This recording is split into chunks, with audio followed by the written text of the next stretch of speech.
Greetings everyone, my name is Steve Buck. I'm a student of Jonathan Levy and Anthony Mativier.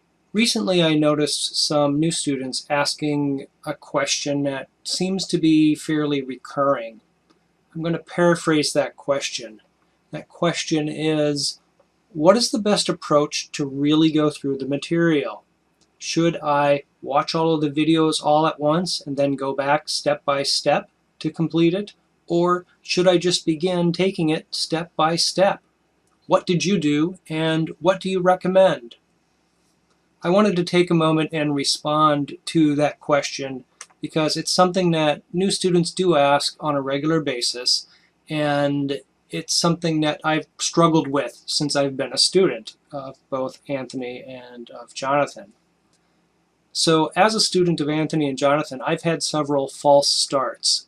I've tried to start the course, I've tried to follow the curriculum, and then life would happen and I had to stop. Now this happened a few different times.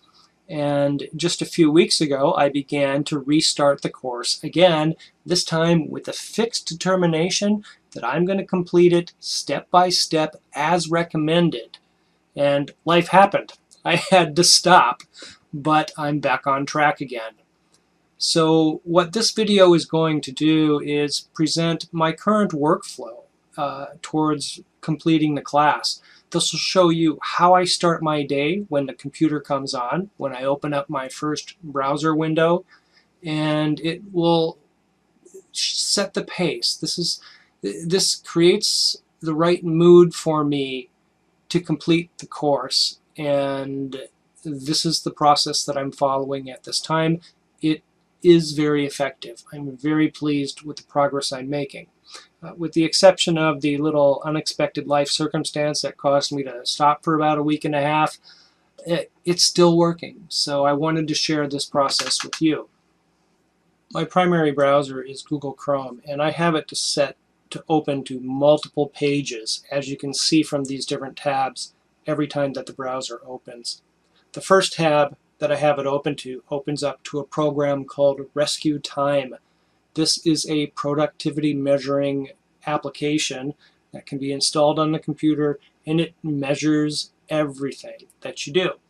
And I use this every day to track how productive I am with all of the different projects that I work on. And it's really helped me keep on track. And in my opinion, it's made me infinitely more productive on the computer than I was before I started using it. So this particular app is a free application. I'm using the free version just because I don't have a need for the premium at this time. But as my workload increases, it's very likely that I will upgrade the account. So that's the first impression that I get every morning when I open the browser. I see where I am, and I'll give you a little example of what I did yesterday just by clicking on that. And as you can see, yesterday I worked over 12 hours with 83% productivity. That's pretty good. Anyhow, I find this to be a very useful resource. It helps keep me in work mode when I'm in front of the computer, and maybe it's something that'll work for you. The next tab that I go to before I actually begin doing any work is one called Focus at Will. This is a music company, and what they do is they provide music specifically designed to stimulate your brain. And every person has a different type of music that they like that will help them relax or help them think or help them complete whatever task it is that they need to complete. And Focus at Will has a variety of different, call them genres, call them themes. I don't know the exact music term for this, but there are many different choices. I've been using Focus at Will for years. I'm very pleased. I'm not going to stop using them anytime soon.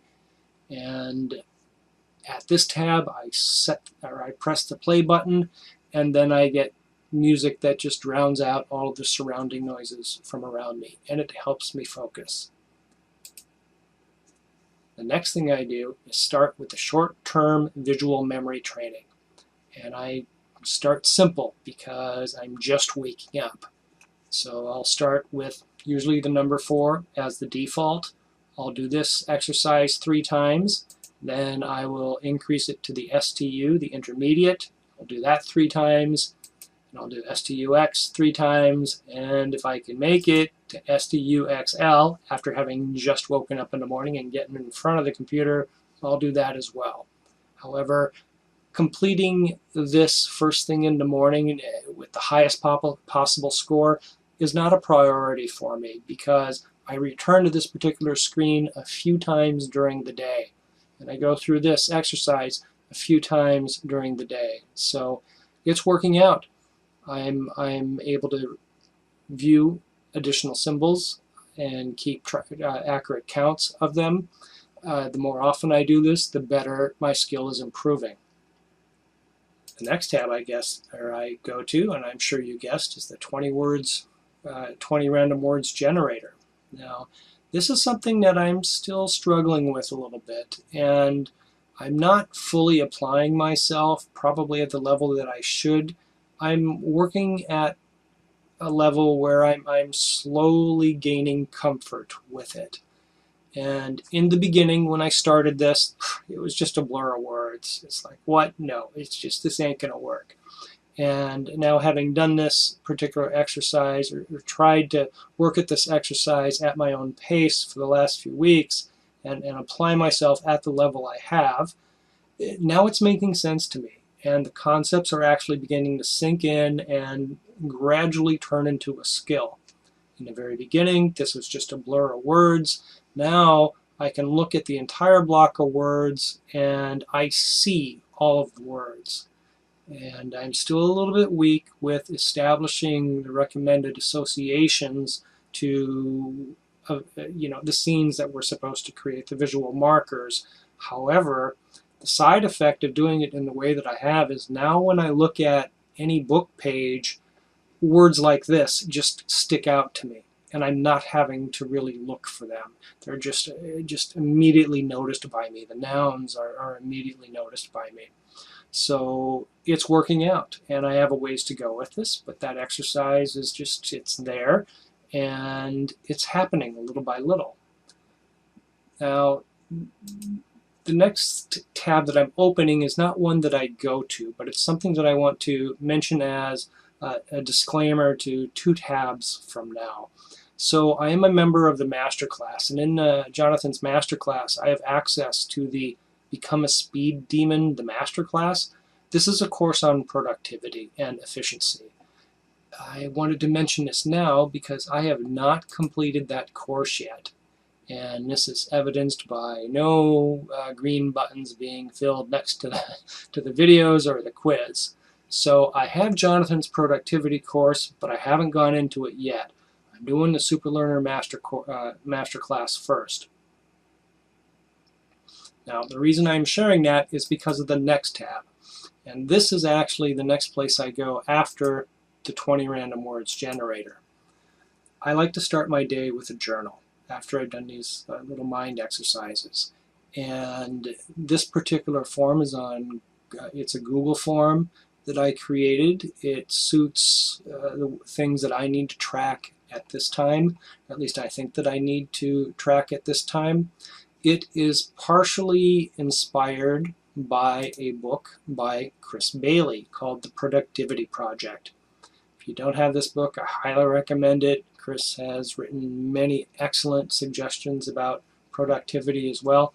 I don't know what Jonathan has recommended at this time because I haven't gone through his course. I know I'm going to get even more efficient and more productive once I've gone through Jonathan's course. So anyhow, back to the form.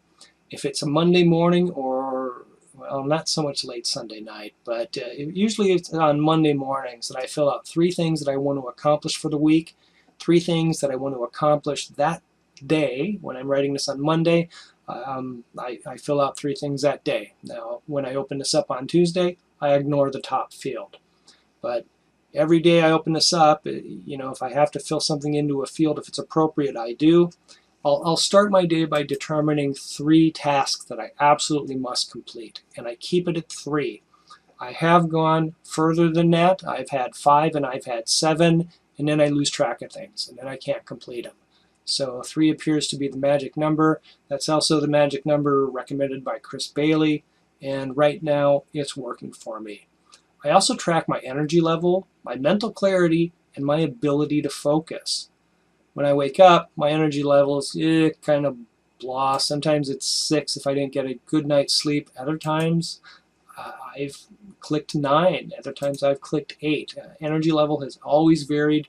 I try to be as honest about my opinion to where my energy level is, and I do the best I can to fill that out. The same is true with mental clarity and my ability to focus. Now, these two might be very similar, but I like to establish a difference between them because sometimes I'm thinking very clearly about a lot of different things, but I'm having trouble focusing on one particular topic. And other times I'm able to focus on one thing, and how that affects my mental clarity I really don't know because I'm not thinking of anything else. And I just like to keep track of how that's actually playing out on my day-to-day activities. These other 2 fields here, address and URL, those are miscellaneous fields that I offered. If I have to travel someplace, I'm going to write down the address of where I'm going to go. I'm going to make a little journal scene or journal event about it. And if I'm going to talk about a website, well, I've got a different field for that URL. Now, this next field is where I actually write the story that I'm going to write, where I actually write the journal event. And I put down whatever's on my mind. If I'm tired, if I'm groggy, if I didn't sleep well, if I had a bad dream, it goes here. If I have energy, if I'm feeling great, if I woke up to a good dream, it goes here. And then what I do is I will choose what type of journal entry this is.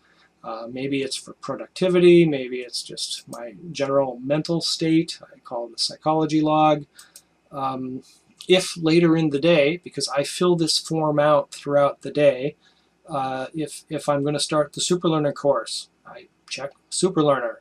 And I also will try to categorize what state of mind I'm in, or what the journal type might be related to, such as mind, body, emotions.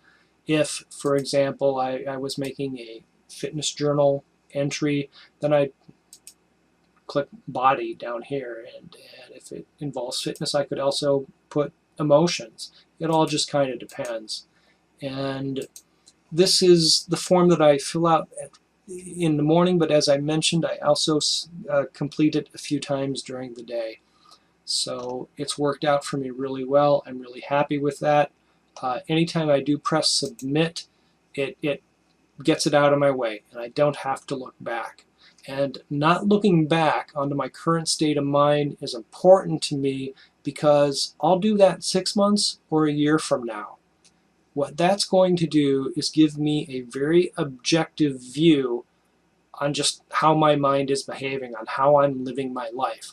I'll be able to determine, because of the categories and because of the note entries, just what's gone on and where I am today compared to where I was 6 months or a year ago. The next thing I do is open up Asana, which is a free project management application. And I followed the same recommendation of establishing 3 tasks for the day that I want to complete. There are some additional categories in here, such as a weekly to-do, but for this example, the daily to-do list. I actually have this video scheduled for tomorrow morning, but I'm in a good mood, got a lot of energy tonight, and it's quiet around me, so it's easier to make this video now. So this has worked out really well, and it helps me keep on track just to have an ongoing task list like this as well. The next tab I go to is the SuperLearner class daily training schedule spreadsheet, and this is working out for me too. So I've already done week 2, I've done week 1, and I'm starting on week 3 first thing tomorrow morning. So that's really good. That works out. Then what I like to do is I do visit the group on a regular basis, although I don't always reply to the messages, and I do read the messages. And it's the messages that I noticed this morning that have inspired me to make this video now. So I check out what's going on in the community. It does help me keep on track, and it helps me feel good, like I'm starting out the day really well. So the next tab that I'll go to is the SuperLearner class. So do I have any videos that I need to watch, or do I need to review? So if it's appropriate, I'll go through one of the videos, and then when all of that's done, and I've taken about 15 minutes to speak all of this out, most of this actually takes me less than 5 minutes every morning.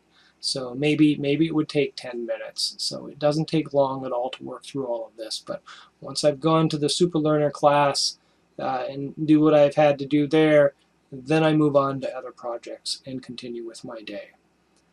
So that's the way that I'm currently proceeding through the SuperLearner class. And maybe this video will be beneficial to you. I don't know. But I do know that when I hear other people or read about the way other people tackle their tasks, how they complete their projects, it benefits me just because it stimulates ideas. It's like, okay, you know, I think they're doing it in a great way for them, and they got a really good concept in there that's going to work for me. So then what I'll do is I'll adapt the process that I've just shown you when I get another good technique from someone else. I'm going to integrate that into my process and thus improve. So all of that being said, thank you very much for your time. I hope that this video is beneficial to you, and let's stay in touch on the SuperLearner group. Thank you very much.